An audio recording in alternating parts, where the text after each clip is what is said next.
Chapter 9, number 31.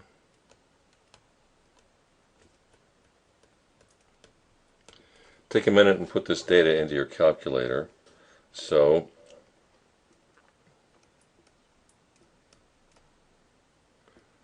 births per woman is the explanatory variable. It should go in L1.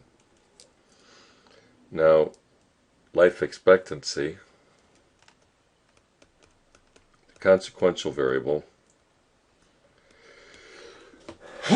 excuse me, should go in L2.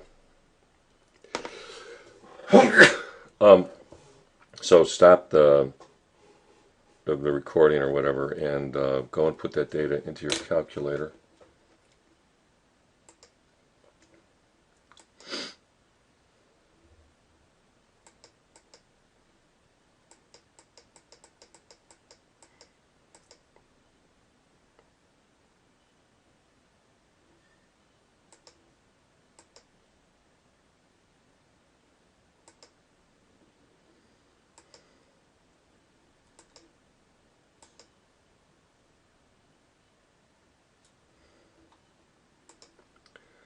I am reinserting 24.9. I had taken it out. I put it in and took it out. I got to put it back in now.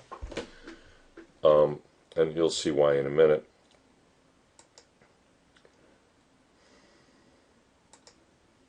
And the y value, y value that goes with it, I'm putting that back in. No, I got it in the wrong place. I got to go up one.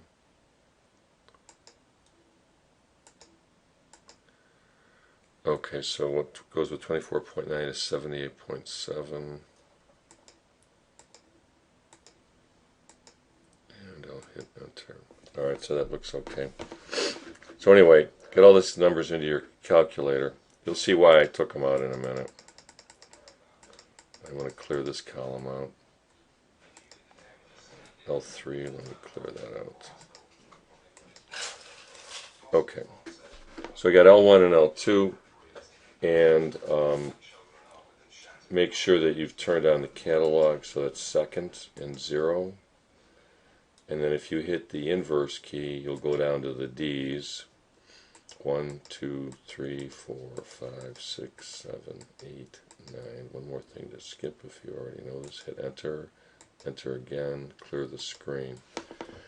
Okay, diagnostic is on. But first what we're going to do is we're going to look at a scatter plot. First requirement, both of these variables are quantitative. Births per woman is quantitative, life expectancy is quantitative. So let's make the scatter plot.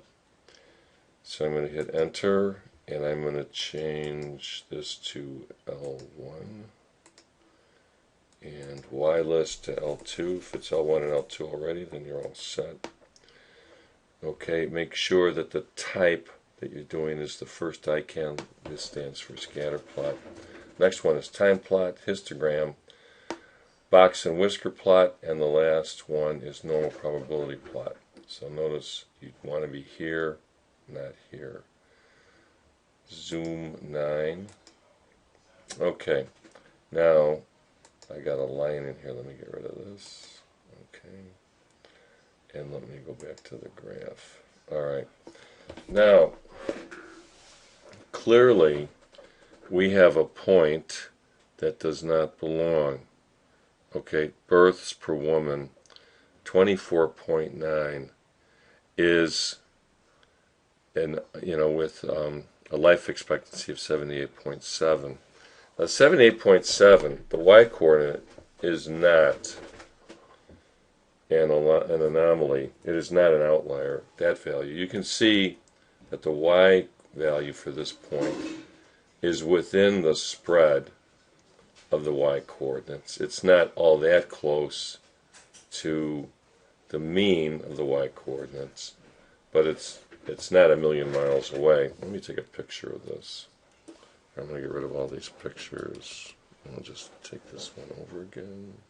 Okay. Now, but look at the x values. Okay, here are the mean of the x coordinates is somewhere in here, and this guy is way, way over here.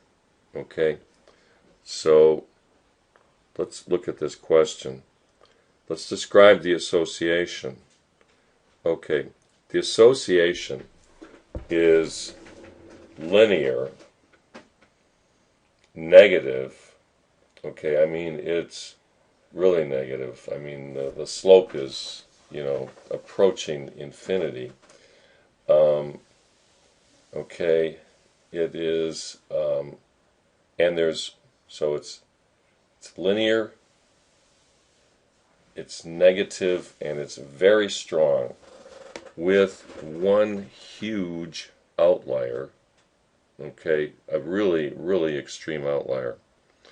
Now that outlier is Costa Rica, where the births per woman is 24.9. So now we're getting into answering question B. Okay, now we're going to go ahead and do this exercise. So we're going to leave 24.9 in, even though it clearly is a mistake. There's nobody in the world, that has 24.9 children. Births per woman. That's just ridiculous. Okay, but we have our data in, so let's go ahead and we're going to answer the rest of these questions. Okay, and we're gonna just deal with this point. So let's run linear regression. Now notice very strong negative, and then this one outlier. Okay, so we're going to do stat calc 8. Now L1 and L2 is the default. That's where our data is. So I hit enter. Let's take a picture of our output. All right. Notice the slope of the line is positive. The y-intercept is 72, but the slope is positive, even though all the other points go in a negative direction.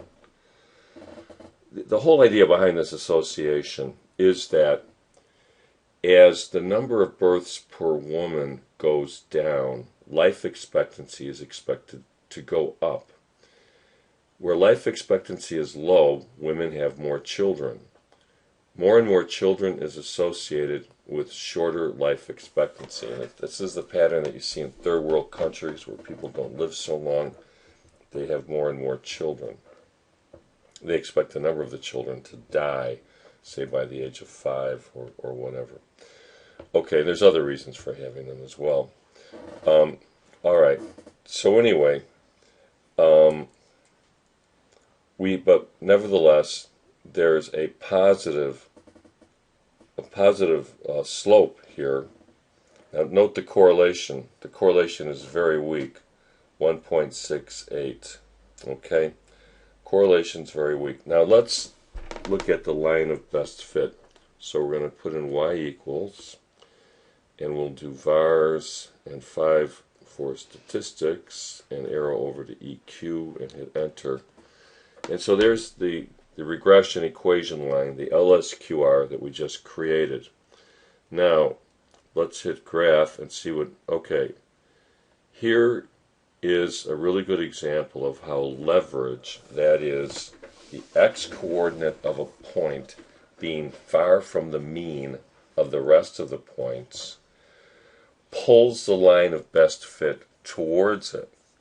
Okay, so here we have, so now we have these points here that this has a high residuals and lower residuals and big residuals here. This point doesn't have a very big residual, and it has literally created the positive slope and the positive correlation all by itself, by having such powerful leverage. All right, so now we could let's look at the residuals. Let's do the whole thing here. So I'm going to take a picture of this. Now let's look at the residuals. So I'll do second and y equals, and I'm going to hit enter. And then I'll arrow down. We'll do x value. We'll do residuals versus x values. So in the y list, I'll put the residuals. So I'll hit second, and then stat for list, 7 for residuals. I hit enter, and I'm going to do zoom and 9. Okay, so the residuals plot looks almost like here, let's take a picture of this. It looks absolutely identical to the original scatter plot. And that's because of the distortion of this highly leveraged point. Okay, there is no, so it really doesn't look any different at all. It doesn't really look like a normal residual plot, and that's because of the presence of this outlier. All right, so anyway, we've gone through the exercise here. It's clear that this point is a typographical error. 24.9 can't be correct. So we're going to remove it, and then we're going to run everything all over again. So I'm going to go to Stat and hit Edit, and I'm going to arrow over to L1, and I'm going to go down, and I'm going to note what, okay, here's 24.9. Now notice it's position 10. Okay, so I'm going to delete that. I'm going to delete position 10. Then I'm going to go over to the other list, and I'm going to delete position 10 as well, because the y coordinate may be legitimate, but I don't have the x coordinate to go with it, so I can't leave it in. So, and this would be part of what I would report on when I was writing my answer to this thing. Okay, so now we've eliminated that that point with high leverage. So let's go to y equals, and let's get rid of the equation. That equation doesn't work anymore. Let's get out of here. Here, I want to get out of this. And let's clear this. We're not going to use any of this stuff anymore. Let's go to second and y equals. Let's hit enter. And let's do a new scatter plot. We really don't care about these residuals now because we don't want to use that association. Okay, so I hit zoom and then 9. Okay, now that looks like that's more like it. Okay, we have a negative, moderate, linear association that's going on here of life expectancy versus number of births per woman. Okay, so this really looks much more like, so leaving out that typographical error gives us a much more reasonable look at our data. Now, so we like the association. Quantitative data, it's straight, moderate, negative. We're okay. We can go ahead and we can run linear regression on it now, and then we can look at the residuals for our last check. So I hit Stat, and I'm going to go Stat Calc 8, and I'm doing L1 and L2. That's the default. I hit Enter. Okay, so here, let me take a picture of this. So here's my stuff. Okay, now I'm going to go to y equals. Let's put that equation in there. I'm going to go to vars, 5 for statistics, arrow over to EQ, reg EQ. I put that in. And then I'm going to hit graph. Don't hit zoom 9. I guess you could do zoom 9. I guess it wouldn't matter. Okay, so that line looks really good. But it could still have a curve. The association could have a curve in it that we just can't see. So let's look at the residuals. Now, we're going to do something different here, and that is we're going to look at the residuals versus the fitted values. Now this term fitted, so we're going to do residuals versus fitted values. Now the fitted values are the y-hats. So we need to make a list that has y-hats in them. So let's look at our lists. Let's go to Stat and then Edit. Now here's L1 with the x coordinates, and here's L2 with the actual y coordinates. This is our data, okay? So a country with an average number of 2.3 births, I don't know which country that is, has a life expectancy of 74.6. Okay, now these are the actual values. Well, how are we going to get the fitted values? Well, let's look at something here. Here's the output from Lin-Reg. We got, it's in the model of y equals a plus bx, where a is the y-intercept and b is the slope, the number that multiplies x. Okay, and then we got r squared and r. Okay, so remember when we went to vars, and then we went to 5 for statistics, and here, and then we went over to the equation, and there's reg cubed. But look at all these other letters here. Here's A and B. Now C, D, and E we don't care about so much. And there's R. And if we arrow down, R squared. And then capital R squared. Okay?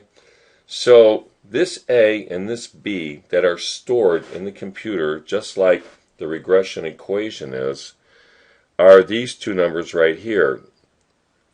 Or they are the values of those numbers from whenever the last time was that you ran linear regression. So right now they're these two numbers. If we ran linear regression at some other association, then they would change. So what can we do? Well, let's get out of here. Let me clear this. So we can go to Stat and Edit, and we're going to go to L3. And so we're going to take, we want A plus bx, and that will give us the fitted values. So we're going to go to vars, and then 5 for statistics, and arrow over to EQ, and we're going to put in 2 for A. Okay, so there's A in there. That's the y-intercept. Plus, now we can always say plus. It doesn't matter if B is positive or negative. If it's positive, we're doing a plus plus. And if it's negative, we're doing a plus minus. It'll end up being minus. So don't worry about it. Just always do A plus BX, and you're going to be okay. Don't worry about the sign. Okay, so let's go back to vars. 5 for statistics, arrow over to EQ, and now we're going to hit 3 for B, and then we're going to put in second 1. Okay, and you know what, I'm going to put in a times. I'm not sure if I need a times or not, but I don't want to. Let's just do times second 1. Okay, so we got A plus BX. That's all going to be in L3. I hit enter. Okay, so here are the fitted values, or the y-hats.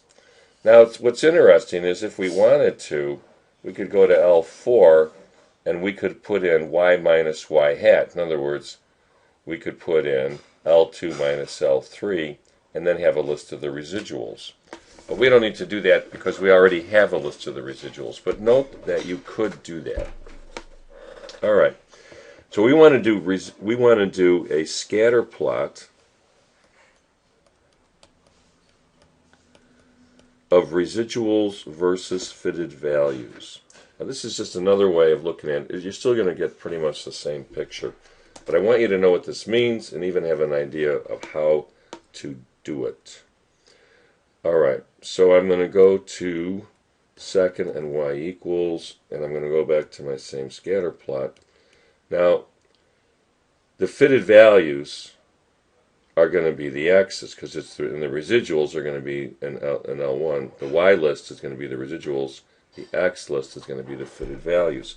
So what's going to go here is L3. And what's going to go here are the residuals. So I'm going to do second and list and then put in the residuals. It's still the same list of residuals. I'm going to hit zoom and 9.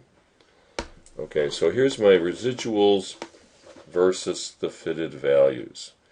Now normally if you're doing this in a test and you want to come up and you want to look at the residuals, you want to make sure they're okay, it's okay to do residuals versus x values. Residuals versus L1. That's always going to be okay. But this is a different way of looking at it, and I want you to know this, and I want you to understand it when you see it. Okay, now, these residuals do not have a curve, and they do not show a spread in one direction or the other. They're not spreading to the right or spreading to the left. That is, they don't show a fire hose effect. So these residuals are okay. So our Lin Reg is okay. Okay. All right, so we've satisfied the last precondition. Now let's go back to these questions here and make sure that we've answered them. The linear regression is an appropriate model if we drop out the typographical error, the point due to its improper x value that has such huge leverage. Okay? Now, let's talk about, let's get this stuff here. We're going to talk about the next thing, which is the slope. Okay, let's get this over here. The slope and the intercept. Okay?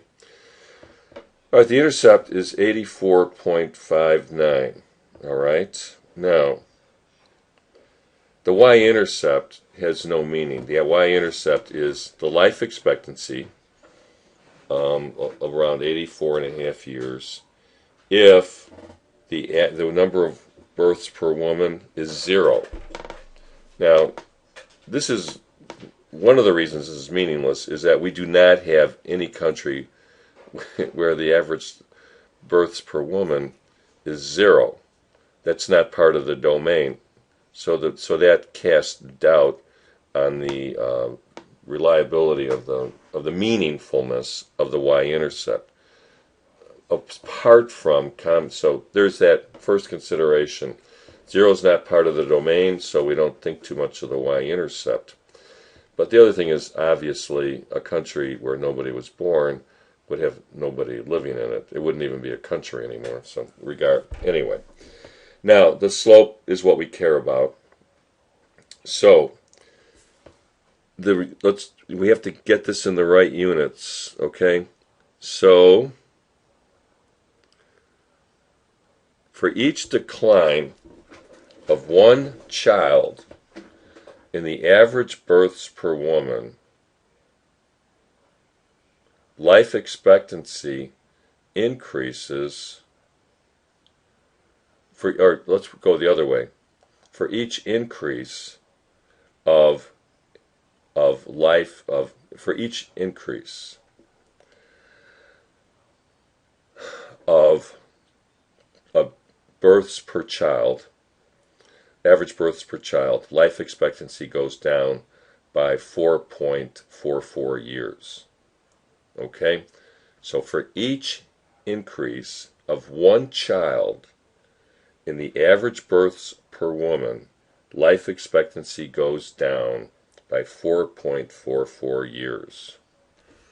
Let me repeat that one more time. For each increase of one child in the average births per woman, life expectancy decreases by 4.44 years. Okay, the correlation is negative 0.79. Call it negative 0.8. We do a little bit of rounding. Okay, we have the equation of r squared. The meaning of r squared, 63% of the variation in life expectancy is accounted for by variation in the average births per woman. Again, 63% of the variation in the life expectancy is accounted for by variation in the average births per woman. Okay, write that down. I'll repeat it one more time.